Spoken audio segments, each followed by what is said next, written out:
Olá pessoal, sejam bem-vindos aí a mais uma videoaula sobre introdução ao Haskell, uma linguagem do paradigma funcional. E hoje nós vamos falar sobre um assunto que também não deixa de ser muito importante, que são as funções de alta ordem. Nós vamos entrar em mais detalhes sobre esse assunto aqui hoje.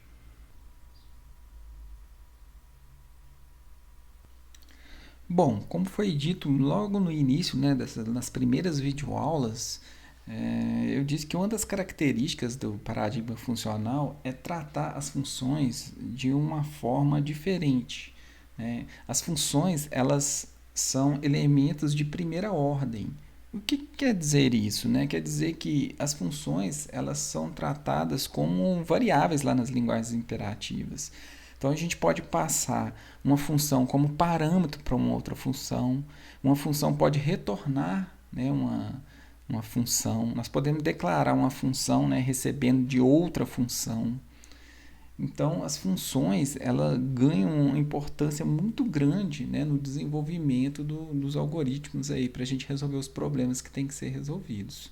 Tá? Então, uma função, quando a gente vai desenvolver ela, a gente diz que ela é de ordem superior, se tem um argumento que é uma função ou se ele retorna uma função. Nossa, Bruno, mas que coisa diferente. Bom, para a gente ver isso, nada melhor do que a gente já praticar um pouco aqui. Ó. Então, por exemplo, eu poderia criar uma função aqui que eu vou chamar de duas vezes. E essa função duas vezes, sabe o que eu vou fazer com ela que é diferente? Eu vou passar uma função para ela, que eu vou chamar de f, e vou passar um elemento f. Tá? E por que duas vezes? Porque eu quero aplicar essa função passada como parâmetro aqui, ó, duas vezes. Então eu vou fazer o f, depois eu vou chamar o f novamente de x aqui. Ó. A gente pode até colocar um parêntese aqui, para a gente, para o compilador não confundir e pensar que essa função está recebendo dois parâmetros, e não é esse o caso. Então nós vamos aplicar o que vier em x uma vez com a função e o resultado nós vamos aplicar mais uma vez aqui, ó, utilizando esse f aqui novamente. Bom, se a gente fosse tipar isso aqui, como é que a gente faria? Então eu vou criar duas vezes aqui. A gente segue a mesma sintaxe, colocando os 4 pontos aqui. Então, como eu disse, esse f representa uma função. E que tipo de função que vai ser essa? A gente vai fazer da seguinte forma, colocar entre parênteses. Então, vai ser uma função que vai entrar com o valor a e vai sair com o valor a. Tá? Então, eu estou meio que usando classes de valores aqui. Então, eu tenho um a de entrada e vai sair um a aqui. Beleza. Além desse primeiro parâmetro aqui, ó, que é a função, o que eu vou ter aqui? Eu vou ter mais um valor de A, que no caso aqui é o X. Ok? E por fim, o que nós temos? O resultado, que também vai ser algo do tipo A. Olha só que interessante. Acabei de tipar aqui a minha função que eu tinha acabado de criar, que eu chamei ela de duas vezes. Ok? Eu acho que já não tem uma função, mas eu vou criar ela aqui, ó, chama, por exemplo, dobra, que vai dobrar o valor. Então, eu vou fazer aqui, ó, duas vezes x. Vamos criar uma outra função aqui também que chama triplica.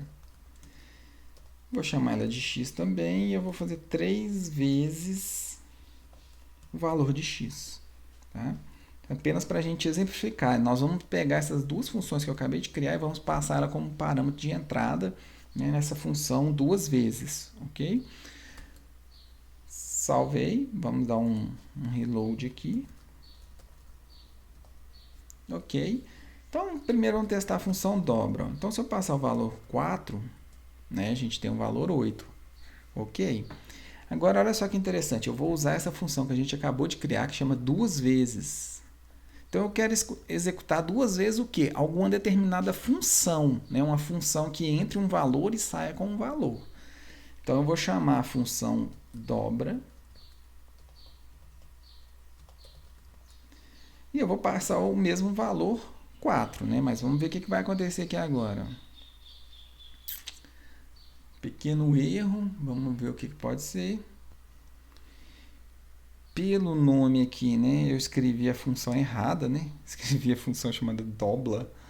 Então vamos consertar, né? Melhor a gente consertar aqui, ó, dobra. Agora eu acho que ficou melhor, né? Vamos chamar a função aqui dando um reload. Ok, vamos testar o dobra. Vamos fazer as coisas corretas, né? Ok. Agora vamos chamar a função duas vezes. Olha só que interessante. Na hora que eu executei, então eu vou executar duas vezes a função dobra, né? Com o valor 4. Então deu 8, né? A gente viu aqui na primeira execução. Eu dobrei mais uma vez, vai dar 16, né? Então eu poderia fazer a mesma coisa ó, utilizando a função que triplica. Não foi esse o nome da função que a gente criou? Triplica. Então eu vou passar o triplica passando o valor 4. Ó. Quando que eu der um Enter, a gente vai ter 36. Né? Ok. Então, nós utilizamos aqui ó, né, uma passagem de parâmetro aqui inserindo uma função. Né? E essa função, qual que é a regra? Né? A gente criou a regra. Pode ser qualquer função né, em que a gente tem um parâmetro de entrada e um parâmetro de saída aqui do tipo A. Né? Então, isso aqui ó, a gente exemplifica né, e fica mais fácil de entender como que a gente trabalha com essas funções de alta ordem. Vamos fazer mais um exemplo aqui. Eu vou criar uma função que chama app e essa função vai receber como primeiro parâmetro de entrada aqui, ó, uma função que eu vou ter um tipo A e vai me retornar um tipo B. Então, essa é a função de entrada. Né?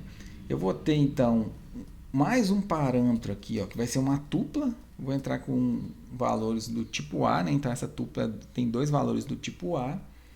E nós vamos retornar um valor de um tipo B, ó, que vai ser uma tupla também de um tipo B. Okay? Então, essa aqui vai ser a ideia. Pô, como é que a gente pode fazer isso? Então, eu vou fazer ó, app, eu vou chamar de f, né, essa função. Então, eu vou ter uma tupla aqui que eu vou chamar os valores de x e y. Como retorno aqui, né, eu acabei de tipar que vai ser uma tupla, ó, eu vou deixar essa tupla. E o que a gente vai fazer? Nós vamos aplicar ó, essa função f aqui para o x e vamos aplicar a função f para o y. Então, a ideia né, é essa aqui. Vamos ver como é que a gente pode usar ela aqui no prompt de comando. Vamos salvar.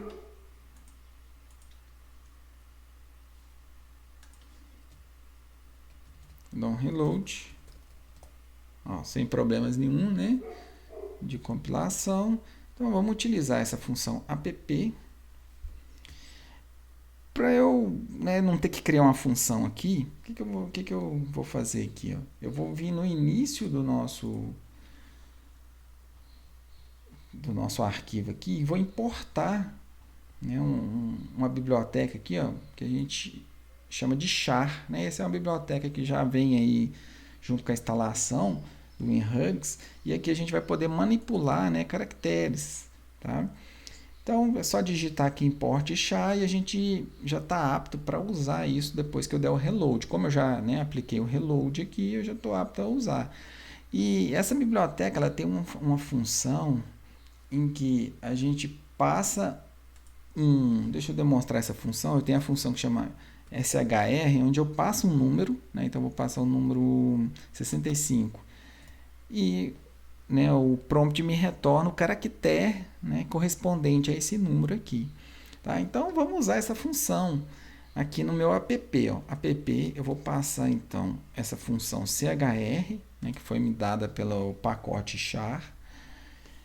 E vou passar uma tupla, conforme a definição de tipo exige. Então vou passar dois caracteres aqui. Vou passar o 95 e vou passar o 96. Ok? Então, eu estou obedecendo aqui a tipagem da minha função, ó, app que a gente acabou de criar, em que eu passo uma função que entra com o valor de um tipo e vai sair de algum outro tipo, que é exatamente o que o chr faz, a gente entra com um inteiro, ele sai com um ponto char. Então, por isso eu usei duas letras diferentes, A e B. Então, vai entrar de um tipo e vai sair de outro tipo. E passei também uma tupla aqui, ó, né, com os dois valores do tipo A, que são, aqui são inteiros. Ok, vou dar um Enter. Olha só que interessante. Então, né, a gente teve como retorno que é uma tupla do tipo caractere. A gente tem uma outra função que é a OR, que faz justamente o contrário. Então eu posso passar aqui me dá o número, né, ordinal aqui do caractere T. Então a gente tem aqui 84. Então a gente poderia fazer a mesma coisa. Eu vou pegar aqui app, vou passar o word, e aqui a gente tem que passar alguma coisa, né, com os caracteres. Então eu vou passar o T, vou passar o O. Ok, na hora que eu der um Enter, a gente tem, né, agora o contrário, a gente tem os valores inteiros que correspondem a esse caractere. Ok, então, né, utilizei aqui do conceito de funções de alta ordem para criar uma função que recebe uma função e uma tupla para a gente manipular ela, né? E quando nós conversamos sobre esse assunto de funções de alta ordem, estão implícitos diversos outros conceitos que também são importantes no paradigma funcional. Um dele é o conceito de currying.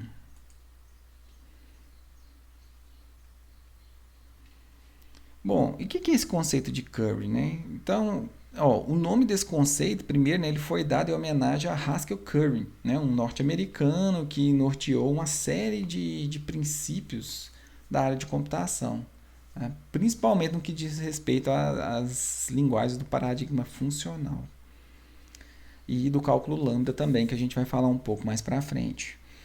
Bom, né, e o que ele ajudou, né? Qual que é um dos problemas que ele ajudou aí? Primeiro, a gente conversou desde o início lá, na primeira aula, né, na primeira videoaula, e nós falamos que uma das ideias do paradigma funcional é seguir realmente, né, a notação matemática. Só que se a gente olhar a notação matemática, por definição, né, as funções, elas só recebem um único parâmetro por vez. E a gente já percebeu que quando a gente programa, né, muitas das vezes a gente passa mais de um parâmetro por vez para uma função. Então a ideia o problema, né, na verdade, é o seguinte, né, então, como criar funções no paradigma funcional que recebam mais de uma função, né, de um parâmetro, sendo que, né, vamos dizer assim, a fundamentação da linguagem ela segue, né, a fundamentação matemática, em que não é permitido então passar, né, mais de um parâmetro por vez.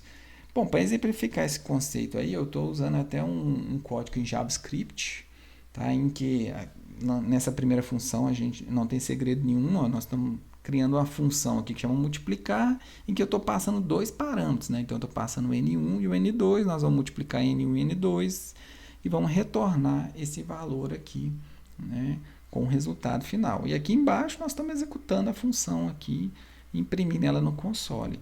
Bom, beleza, né? Isso aqui não tem nada demais. Mas como que a gente faria isso aqui? Né, tipo, aplicando essa limitação, né, da matemática, que a gente pode usar apenas um valor de entrada por vez. Então, uma das formas da gente resolver isso é usando essa aplicação parcial das funções. A gente pode simular isso aqui também em JavaScript. E JavaScript diz o seguinte aqui, nessa implementação. Na verdade, o que a gente está fazendo aqui? Eu vou passar um valor N1, né, para essa função. Então, é uma função unária, né, então tem um parâmetro só de entrada. E olha só que interessante, eu estou retornando uma outra função com um parâmetro N2, né, e agora sim eu vou usar o N1 lá da primeira função, o N2 dessa segunda função, e eu vou, né, retornar o valor da multiplicação aqui. Tá? E como é que a gente aplica, né, esse tipo de função aqui no JavaScript? A gente aplica da seguinte forma. Então, a gente pode declarar aqui, né, uma constante que, na verdade, é um ponteiro aqui para a função. Né, e essa função multiplicar, eu estou passando já um parâmetro, tá vendo? Que é o valor 2. E depois eu vou chamar esse ponteiro aqui, né, essa função currying aqui, passando outro valor 2. Então, a gente já tem o primeiro valor aqui e agora eu estou passando o segundo valor. Né? E aí eu vou ter, então, os dois valores para fazer a multiplicação.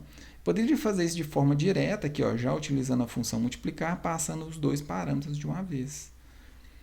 Então, no JavaScript, a gente consegue aplicar esse conceito de currying. Tá? Então, veja ó, que temos funções que recebem um único parâmetro por vez, né? E essas funções retornam que uma outra função, formando uma cadeia de composição de funções.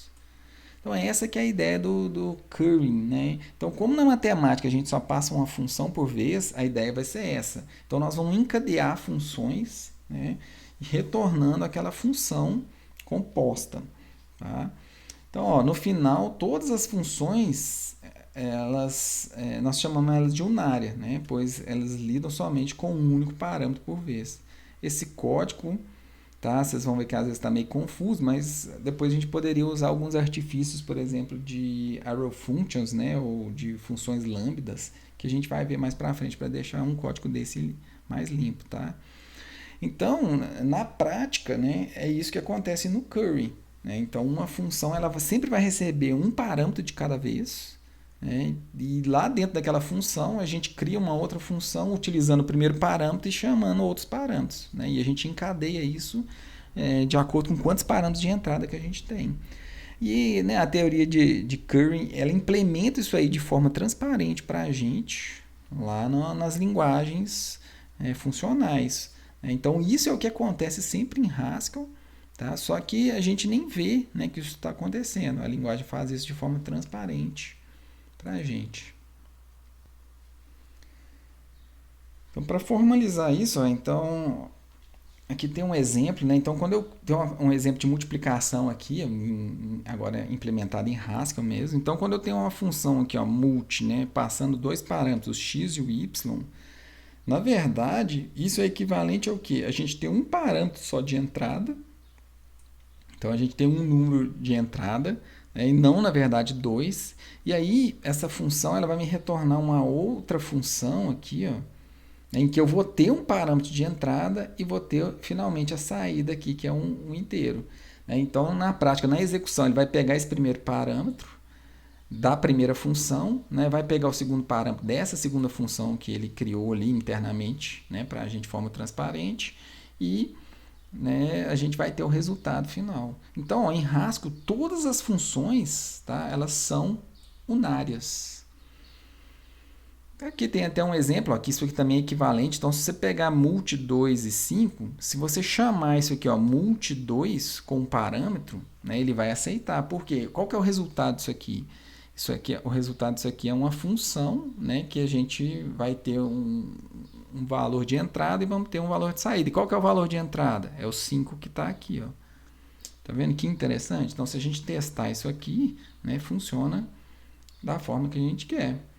Tá? E olha, né, vamos fazer um outro teste aqui para a gente ver, né, e ficar mais claro esse conceito. Então, eu vou criar uma função aqui multi, né, igual a gente tinha lá no slide. Então, a gente tem uma função multi. Vamos tipar ela aqui da mesma forma. Então, eu vou ter um inteiro. Vou ter um outro inteiro. E vai sair com inteiro. Né? Então, a multi, eu vou ter o x, o y, que é igual a x vezes y. Criamos essa função. Eu vou salvar ela. E vamos criar uma função aqui, ó. Olha, para vocês verem que interessante, que vai chamar dobrar, né, para ficar diferente um pouco daquela função que a gente tinha criado anteriormente. O que seria dobrar? Dobrar seria, eu vou aplicar o multi vezes 2. Vamos continuar aqui, vai ficar mais claro. Olha só que interessante, triplicar, para ficar um pouco diferente também da outra, que eu vou chamar o multi por 3. Tá? Vamos salvar isso aqui. O que eu vou fazer? Vou dar um reload. Olha, para vocês verem que não teve problema nenhum. Né? Então, eu vou chamar a função dobrar. E a função dobrar, eu vou passar o valor 10. Na hora que eu der um Enter, ó, a gente vai ter o valor 20. Ou seja, funcionou, né, conforme a gente tinha imaginado. Então, pelo conceito de curry, né, a gente, por exemplo, poderia usar um multi, ó, igual a gente fez, para gerar uma outra função. Né, e a gente deixou essa função mais genérica, né, uma vez que a gente não teve que informar todos os parâmetros aqui. Então a gente sabe que o retorno disso aqui, ó, vai ser um que uma função, né, uma outra função que a gente que também depois vai esperar por um outro parâmetro. E de onde veio o outro parâmetro? Veio dessa função dobrar aqui. Tá? Então o conceito de curry, né, uma das vantagens dele é deixar as funções mais genéricas para uso. E aí eu escrevi aqui, né, de uma forma resumida as vantagens. Então a gente tem o reaproveitamento de código. Então, utilizando curry, podemos criar uma série de funções genéricas que, quando combinadas, podemos chegar à funcionalidade que a gente deseja. E a utilização de curry, ela produz código elegante, conciso. Tá? E, né, no final temos funções unárias. Então, sempre nós temos funções unárias, as funções que recebem um único parâmetro. E essas, como são um parâmetro só, né, elas são mais legíveis e fáceis de serem manuteníveis, né? Então a gente pode dar manutenção de forma mais fácil. Por quê? Porque geralmente elas são menores, possuem menos pontos de entrada. Então esse é um conceito importante aí que a gente acabou de ver, né? Que é o de curry, né? E que ele é uma das bases aí da programação funcional. E para finalizar por hora esse assunto, olha só que interessante. Operadores infixados, né, só para a gente, né, reforçar essa questão de curry, como é que ele funciona. Então, os operadores infixados, por exemplo, a soma, a subtração, eles podem ser tratados como funções, tá, em Haskell, se a gente colocar eles entre parênteses. Tá? Então, se eu colocar o operador, por exemplo, de mais aqui, ó, isso aqui é considerado, entre parênteses, ele é considerado como uma função. E como eu disse, toda função é unária, né? Então a gente vai passar um parâmetro e nós vamos receber uma outra função, né, que espera um parâmetro de entrada. Para eu provar isso, olha que interessante, eu vou colocar então o valor 5. Então quando eu colocar 5 mais, isso aqui vai ser uma função, né, que eu estou entrando com o valor 5. E qual que é o retorno disso aqui? É uma função que ela espera um parâmetro de entrada. Então olha que legal, eu posso colocar aqui então o valor 7. Na hora que eu der um Enter, ó, a gente vai ter o valor 12. Né? Provando mais uma vez que todas as funções em Haskell, né, e no paradigma funcional puro, né, as linguagens puras, funcionais puras, elas então retornam para a gente o que é uma função esperando um parâmetro a mais. Tá? Então, espero que tenha ficado claro aí. A gente continua esse assunto de funções de alta ordem aí nas próximas videoaulas. Valeu, pessoal!